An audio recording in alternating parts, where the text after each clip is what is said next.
Okay, Brian, welcome back.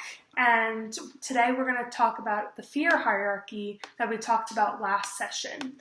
So, just talking about what you told me, a quick recap of what you told me in the first session, that you are now dating someone new, and they have a German Shepherd that they think is part of their family. They're completely in love with them, and they're not willing to part. So you decided that you want to get over your phobia of dogs. So we're going to build a hierarchy, and it's going to be based off of activities that you're going to perform in order to help get over your fear of dogs. So the first thing we're going to talk about is something called a SUD score.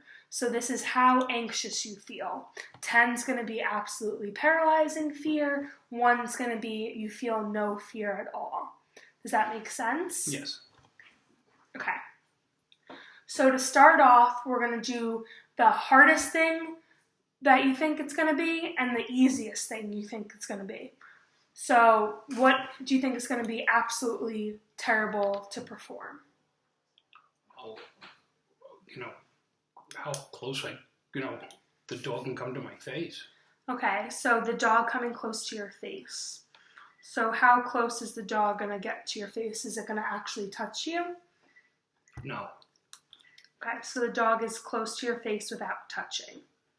And how would you rate this activity? That'd be 9. Okay, good. And what do you think would be not that bad to do as a task? I guess a picture of a dog. Okay, so a picture of a dog. And how would you rate that? Like a 2. Okay, good. So you think we could do that maybe next session? Sure. Okay. So let's talk about maybe the middle of the hierarchy, something that's alarming that you're kind of scared of, but you think you could do maybe in the future.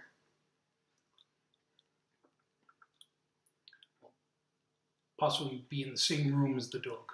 Okay, so being in the same room as the dog. And how would you rate that? Right now, I'd rate that probably around a 5 or a 6. Okay, good. Can you think of any more activities that either are alarming, not that alarming? Well, it's not as alarming, but the dog in another room, but in the same apartment. Okay, so dog in another room, but in the same. Okay, how would you rate that? Probably around a 4. Okay, good. And another activity that you could possibly do. That's not that bad or worse or... Anything. Well...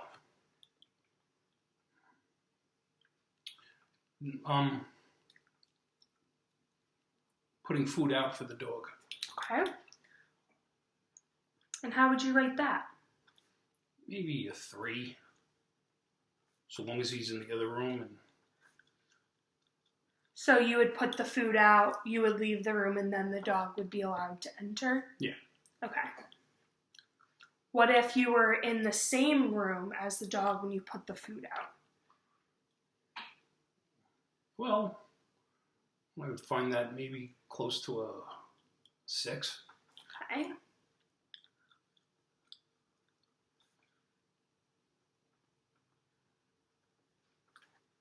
Good. Other activities. So this is your girlfriend's dog, right? This is the reason we're here? Yeah.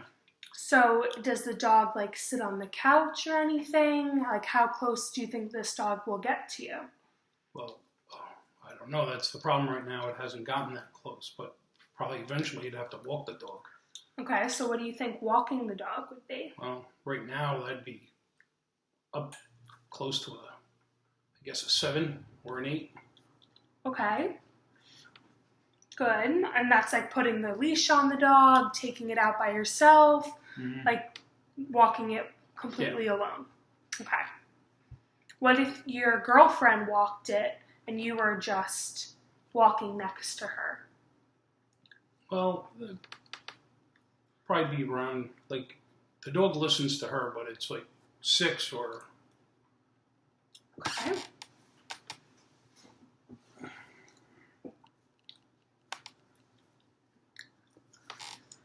What do you think about like videos of dogs? Like seeing. Don't like seeing it, but it's like the pictures. It's around a 2. Okay.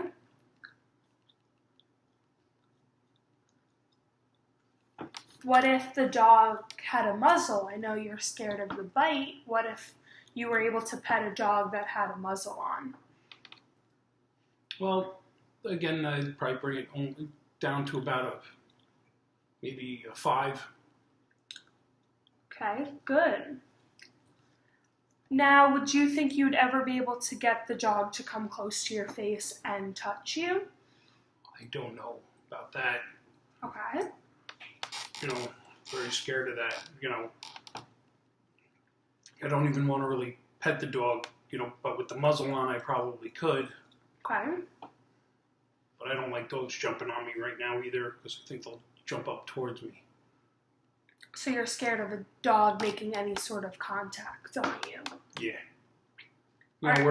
But if its mouth is contained, I guess that makes me feel better. Okay, so you're scared of the dog's mouth. Yeah, because I was bitten. Okay, so you were bitten. So everything kind of comes a little bit back to the dog potentially hurting you? Yes. Okay. So I think this is a good place to start for the hierarchy. So what we're going to do is we're going to go through these tasks. We're going to start at the bottom of the hierarchy. So the things you rated as like a 2. So we're going to start probably with like a picture of a dog or a video of a dog. You're going to sit with your anxiety. You're going to feel all of like the anger and like the bad feelings inside. And you're going to sit with it until you come back to a normal level. So you want to stay around a 1 or a 2. So we'll probably progress quickly through the 2 and probably move closer to a 3. So a lot of these tasks are going to be at home due to the fact that your girlfriend has a dog readily available and the tasks kind of revolve around normal times. Mm-hmm. So what you're going to do is you're going to go home, you're going to perform the task, you're going to write down like what your SUD score was, so like how fearful were you at the beginning of the task. You're going to sit with that anxiety. We're going to talk about some like muscle relaxation and like things you can do to bring your anxiety levels down. And you're going to sit with that until you feel at a normal level. And we'll keep doing that until you feel that your hierarchy changes. So at any time, you can rate any of these scores differently. You don't have to keep these scores the same, and it'll constantly be evolving. Okay? Mm-hmm. I think that's a good place to end for now, and we can come back next session. We'll start with some of the hierarchy, and we'll move through there.